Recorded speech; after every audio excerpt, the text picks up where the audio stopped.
Hello guys, welcome back to my channel Shantipur. কেমন আছো? আশা করি তোমরা প্রত্যেকে খুব ভালো আছো, আমি খুব ভালো আছি। তো আজ আবার নিয়ে এসেছি তোমাদের সঙ্গে একটা নতুন ব্লগ ভিডিও।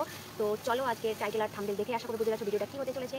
তো আমি আর বেশি বকবক করবো না, চলো তোমাদের আমি আজকে আমাদের গ্রামের পরিবেশটা দেখো, যে আমাদের গ্রামের পরিবেশটা কেমন, আমরা কোথায় থাকি, কোন জায়গা থাকি, তো গ্রামের মধ্যে থেকে কতটা কষ্ট করতে হয় সেই সব কথাই আমি তোমাদের সঙ্গে শেয়ার করবো। তো চলো তোমাদের দেখাই। আর হ্যাঁ, আমি আজকের ব্লগটা আমি আমাদের ছাদ থেকেই স্টার্ট করছি। তো দেখো আমি ছাদে বসে আছি, এখানে জলের ট্যাঙ্কি আছে, এই যে পাশে দেখো আম গাছে আম হয়েছে, প্রচুর পরিমাণে আম হয়েছে। তো এটাই তোমাদের আমি দেখাবো। তো চলো আমগুলো দেখাই।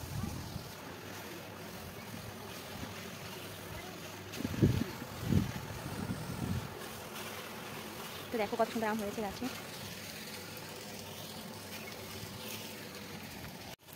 তো বন্ধুরা দেখো মাঠের এখন তো ধানের সময়, যেহেতু গ্রামে ধানের চাষটা বেশি হয়, ধান বলো পাট বলো, তো প্রচুর পরিমাণে চাষ, যত রকমের চাষ আছে সবই গ্রামের মধ্যেই হয়। তো দেখো এখানে মাঠের মধ্যে প্রচণ্ড রোদ, কড়া রোদ, তার মধ্যে দেখো কত কষ্ট করছে প্রত্যেকে, ধান ঝাড়ছে। এখানে ধান ঝাড়ার মেশিন আছে, দুটো ফ্যান সেট করা আছে কারণ ধান উড়ানোর জন্য।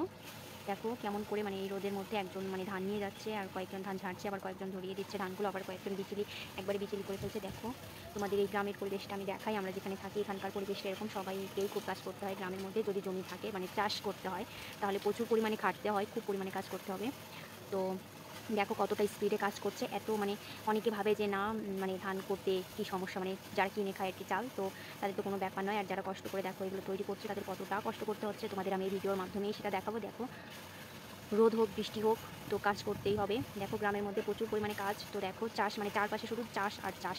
এখানে ধান আর দেখো একাকাই সব করবে। তো এখানে কয়েকজন মিলে, একা তো কোনো কিছু করা সম্ভব নয়, সবাই মিলে কাজ করা হয় গ্রামের মধ্যে। তো চাষের কাজ করা হয় দেখো এইভাবে।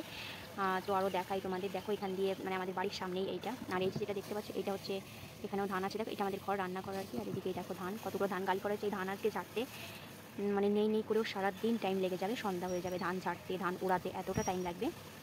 তো দেখো আমাদের গ্রামের পরিবেশটা, আর আরও চারপাশটা তোমাদের চলো ঘুরিয়ে দেখাই।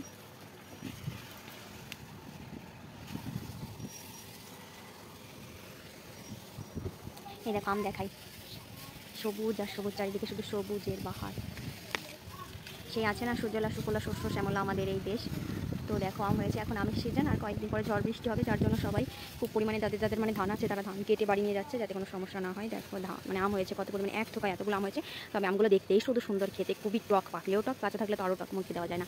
তো যাই হোক দেখো চারিপাশে শুধু জমি আর জমি, চাষাবাদ করা হয় যেহেতু এখানে। দেখো চারপাশটা তোমাদের ঘুরে দেখায়। দেখো সবুজে সবুজে ঘেরা গ্রামের পরিবেশ। তো তোমাদের কাছে গ্রামের পরিবেশটা কেমন লাগে কমেন্টের মাধ্যমে বলো। আর হ্যাঁ, তোমরা যদি গ্রামে ঘুরতে আসতে চাও তো তাহলে তোমরা গ্রামের দিকে ঘুরতে আসতে পারো। তো ভিডিওটার কন্টিনিউ করবো না, এগিয়ে নিয়ে যাবো না, এখানে ভিডিওটা শেষ করবো।